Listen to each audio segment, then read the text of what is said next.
The ninth lecture of Paul Cantor's series on commerce and culture, he asked the question, when is a network not a network? So in the last lecture, he talked about the movie making industry and how it kind of came in under the radar, that a lot of people didn't know the effect that it was going to have on the 20th century, kind of this new art form that was being developed. He talks in this lecture about the television industry and how it was fairly different from that. Maybe because the movie industry had already been proven, but the television industry was kind of accepted right away. Everyone already knew the potential that it would have, and maybe because of this, the government from the very beginning had regulations on television. So whereas the movie making industry kind of snuck in under the radar, was able to come in and surprise people, and oftentimes with that kind of thing, the government's one step behind. But with the television industry, they were right there with it. And Cantor thinks that this is, part of the reason why television wasn't able to expand as much and grow as quickly was because of these government regulations that were there. So even though the government had these regulations and such on television, in the U.S., it really wasn't nearly as much as most other countries. Most other countries that were developed with television basically had government that ran the television. Even look at the BBC. It's a British broadcasting company where, I think a lot of that may have changed in the last 10, 20 years of who actually runs it. But it initially basically was run by the government. And Cantor also talks about how you look at the comparisons between most of these other places who have, the government run television, and then look at America with the commercial run television. And in many ways, the commercial television is just so far above that. And people point to things like BBC and say, oh, well, look at all the good stuff that's on BBC. But Cantor says basically, go and watch BBC TV for a day. And if you do that, you realize that there's actually a lot of junk on it. It's just a lot of really bad quality kind of stuff. But people only see, people love to watch, especially the classics, these period pieces with BBC that they do very well. And then they kind of disregard that there's a whole lot of other stuff there.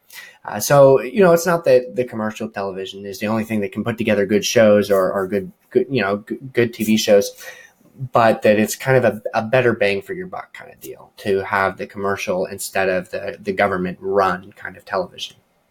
So when television first started, like I said, at the end of World War II, there were three networks. They call them, the three big networks that were there. They were all radio stations before. So there was CBS, NBC, and ABC. And there was one other one as well, but that one was a smaller one. And so those three networks basically controlled the system. Within the first couple of years, they were running 90% of the network. 90% of what you saw on TV was one of those three stations. And that basically continued for over 30 years. So, that was the end of the 40s and continued all the way through the 80s, and not really much changed through that. Everyone kind of just got used to, it's, the three networks that we have. But that changed in 1986 when Fox was founded.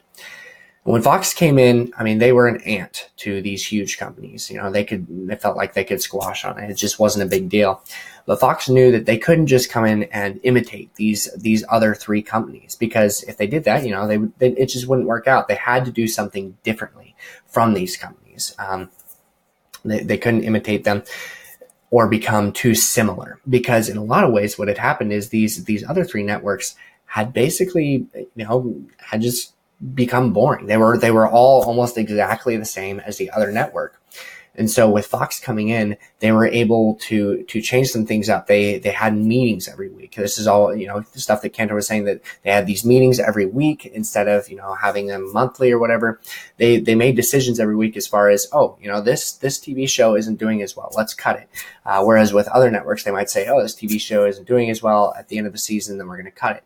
Fox News didn't have mercy for that. It was just like, hey, this isn't going as well, so we're just going to cut it right in the middle of the season, have room for something else. They listened to feedback from their viewers, and in some ways they kind of broke and exploited some network rules. They didn't break it as far as getting kicked out or whatever, but they kind of exploited some rules that allowed them to create more content and allow viewers to be more interested in the stuff. So by just kind of adding a little bit of unique twists in it and changing up the mark a little bit.